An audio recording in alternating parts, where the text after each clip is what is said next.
Comment la réforme de Vatican II suit le nouvel ordre mondial, commentaire de l'allocution de Carlo Maria Vigano à Pittsburgh le 23-25 octobre 2020. Alors, on va continuer sur cette allocution. Le problème, c'est que déjà, on peut se demander si Vigano parle quelque part des crimes anciens, passés, présents, j'allais dire futurs, j'espère pas, mais malheureusement, ça serait souvent pas comme ça, de l'Église. Voilà, il n'y a pas que l'Église catholique, hein, toutes les branches du christianisme et toutes les religions ont beaucoup de sang sur les mains, y compris le bouddhisme, en tout cas des gens se prétendant comme bouddhistes, et pareil pour les autres religions. J'ai évoqué dans la première partie le fait qu'il avait extorqué Kem et qu'il devait rendre 2 millions de dollars à son frère, hein, dans cette riche famille d'industriels du nord de l'Italie, de Lombardie je crois, dont est issue la famille, dont est issu Carlo Maria Vigano. Mais laissons cela. Alors, dans son allocution, il parle du projet du nouvel ordre mondial des francs-maçons, d'établir une sorte de civitas diaboli, c'est-à-dire une cité du diable, moi j'aurais envie de dire aussi une civitas de folie, hein, c'est-à-dire une civilisation de la folie. C'est tout à fait vrai qu'il y a ce projet de diviser partout toutes les structures, diviser la famille, diviser les sexes, diviser les gens à l'intérieur d'eux-mêmes, diviser les peuples.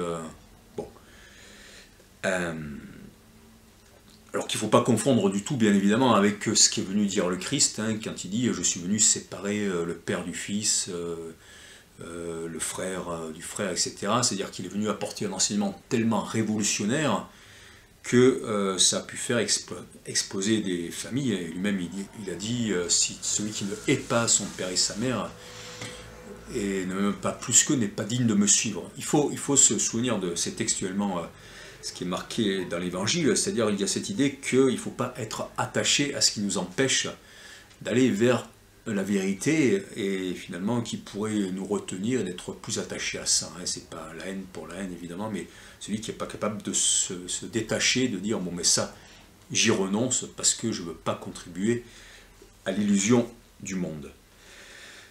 Alors ça tous les idéalistes le disent effectivement, qu'on cherche à diviser les gens, que ce soit les communistes, les libéraux dans le sens noble du terme, pas les ultralibéraux, mais ceux qui croient dans la libre entreprise, dans la créativité humaine, les socialistes modérés, hein,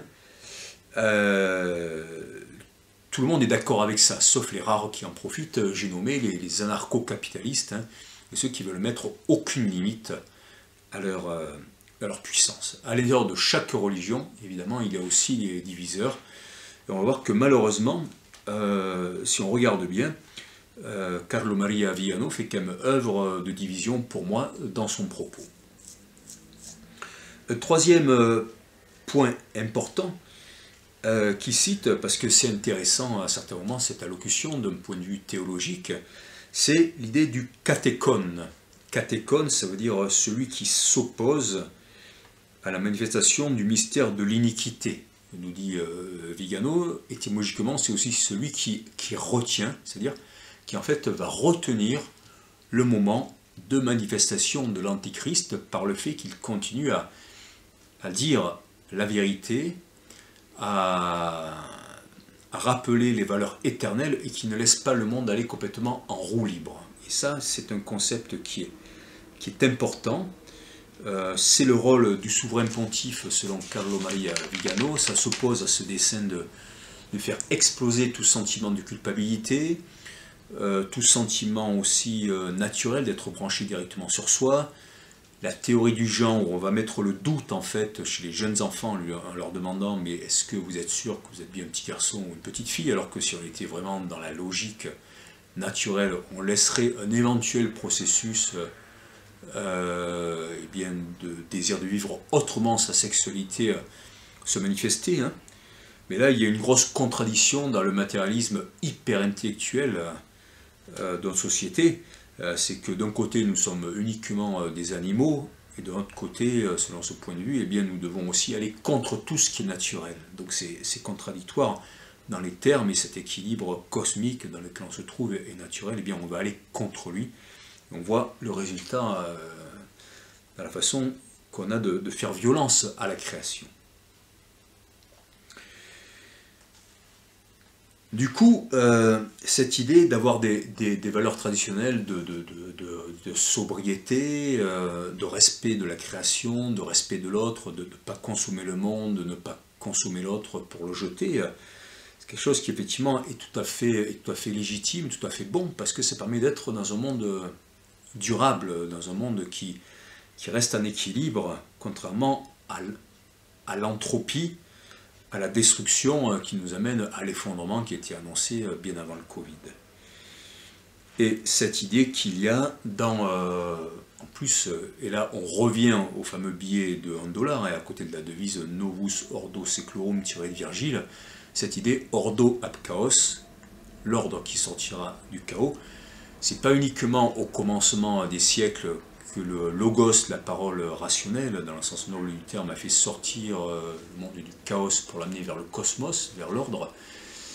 Mais là, c'est plutôt inversé, c'est-à-dire accélérer les forces du chaos pour les amener ensuite vers un ordre ordo, qui d'ailleurs qui n'est pas un cosmos, c'est intéressant, hein, c'est un ordre. Ce sont des ordres qu'on va donner, mais ça n'est pas l'harmonie cosmique de l'univers. C'est pas quelque chose qui va être juste, hein. C'est pas cosmos ab chaos, c'est ordo ab chaos. Donc c'est quelque chose de beaucoup plus matérialiste, beaucoup plus restreint et beaucoup plus fermé sur certaines conceptions humaines non éclairées, même si c'est supposé venir des Lumières.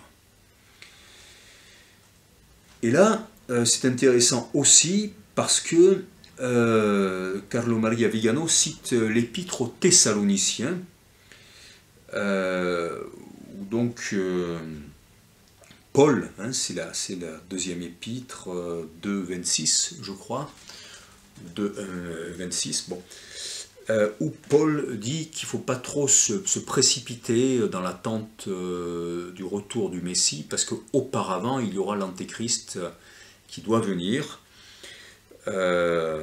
et que donc ça sera le signe, hein, ça sera le signe. Donc tant que l'Antéchrist n'est pas venu, il n'y a pas le retour du Christ, donc personne ne vous égare, ça le Christ le dit aussi, prenez garde à ce que personne ne vous égare, car beaucoup viendront en mon nom. Et là, il y a un petit clin d'œil quand même par rapport à Épître aux Thessaloniciens, mais évidemment c'est Thessaloniki, la ville de Salonique, dans le nord de la Grèce. C'est une ville où il y a beaucoup de personnes célèbres qui sont passées. Sarkozy est passé par là,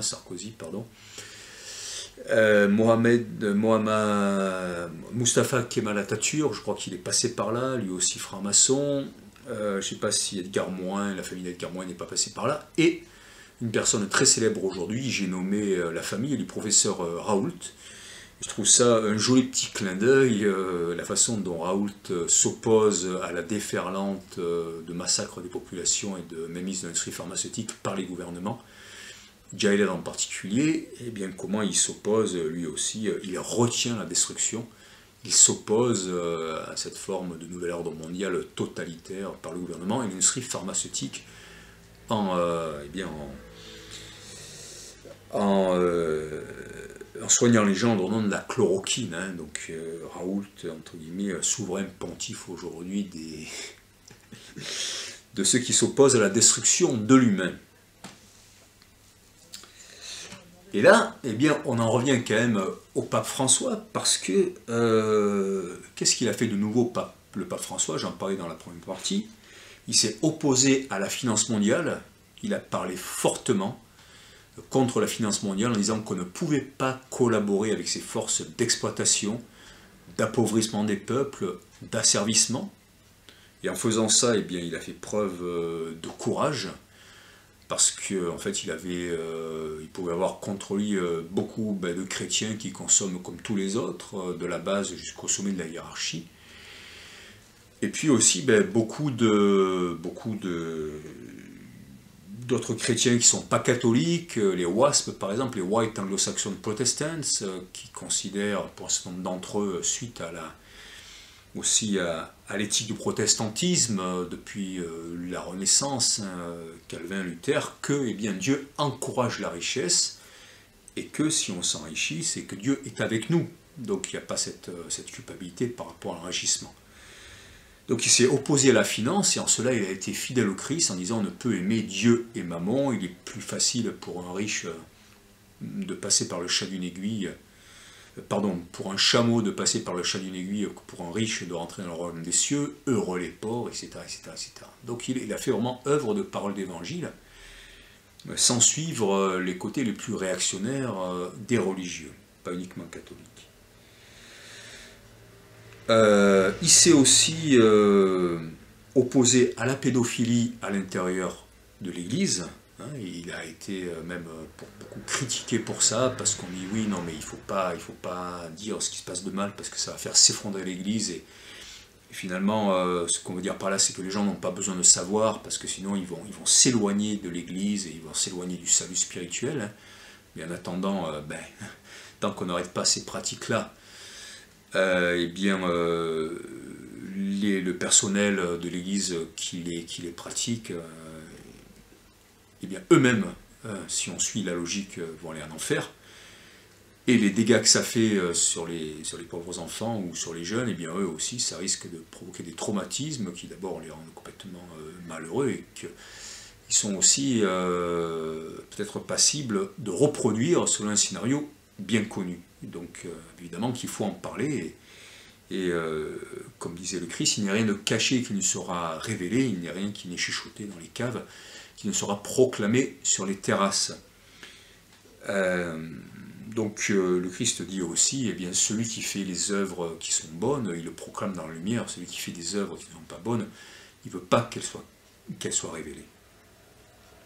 Donc on arrive à cette période-là, typique aussi de l'ère du Verseau, où il n'y a rien de caché qui ne sera révélé, et tout ce qui est dans l'amphore du Verseau, eh bien ça, c'est révélé au grand jour, ça doit être vu à travers Internet, à travers des scandales, à travers même toutes ces choses qui correspondent à la génétique, à l'astrophysique, à l'infiniment petit, aux découvertes archéologiques, aux découvertes de l'inconscient. On est vraiment à l'âge des révélations et des révolutions, et ça fait peur à ceux qui sont attachés à un ancien pouvoir.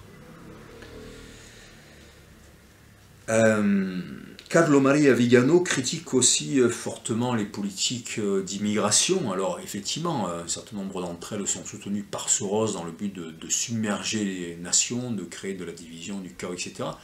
Mais en même temps, tout chrétien qui se respecte est censé prêter main forte à celui qui est en danger de mort. Dans les évangiles, on trouve cette parole, hein, j'étais nu et vous m'avez habillé, j'avais faim et vous m'avez nourri, j'étais étranger et vous m'avez accueilli. Et quand il dit je ferai de vous des pêcheurs d'hommes, pour moi il y a quelque chose d'extrêmement fort par la situation actuelle où les bateaux vont repêcher des migrants en fait, hein, et les recueillent, et ça peut totalement bouleverser d'ailleurs des migrants. J'ai eu l'exemple d'un migrant de la Guinée-Conakry que moi-même j'avais hébergé, et qui avait voulu se convertir au christianisme en arrivant, parce que quand il est arrivé après avoir traversé l'Afrique et qu'il a été recueilli en Italie, il a été traité avec une telle bonté que voilà, il disait c'était la première fois que j'étais bien traité. En Libye, dans d'autres pays musulmans, il avait été esclavagisé. Donc il avait voulu se convertir au christianisme. Après, ça l'avait choqué qu'on puisse parler de fils de Dieu, etc. Donc il ne s'est pas converti au christianisme. Mais il avait reconnu cette valeur qu'il avait bouleversé la façon dont il avait été accueilli en Italie. Voilà. Et donc ça, ce sont des valeurs profondément chrétiennes qu'il ne faut pas renier, quoi, parce que c'est marqué dans les évangiles, et même en tant qu'être humain, qu'on soit communiste, qu'on soit socialiste, qu'on soit ce qu'on veut, ce sont des choses qui renvoient à notre humanité. Ce qui ne veut pas dire ensuite être naïf, et laisser faire que celui qu'on a recueilli se retourne contre nous. Mais d'abord prêter assistance, sauver les gens, et puis ensuite les traiter du mieux qu'on peut dans une société qui allie l'amour et la justice pour que personne ne soit victime d'un amour qui manque de discernement.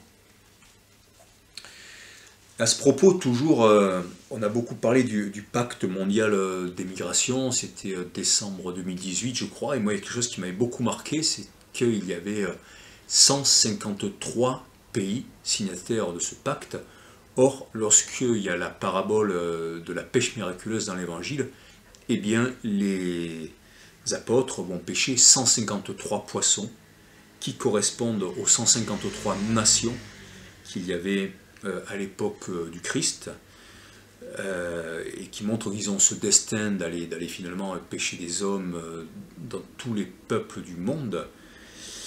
Et cette pêche miraculeuse, donc, c'est un peu celle que sont incités à réaliser les chrétiens. Alors on peut toujours croire que c'est manipulé, on peut toujours le penser, je n'ai pas d'opinion fondamentalement, mais dans ce pacte de Marrakech pour des migrations sûres, j'y ai consacré d'ailleurs une émission précédemment que vous pouvez retrouver sur le site de Radio Grésivaudan. C'est quand même assez troublant de voir cela 2000 ans après la pêche miraculeuse de l'Évangile. 153, c'est aussi un chiffre codé, parce que quand on place 17 unités, puis 16, puis 15, etc., jusqu'à 1, eh bien ça forme une pyramide. Et donc c'est aussi un nombre codé. Voilà. On se retrouve tout de suite.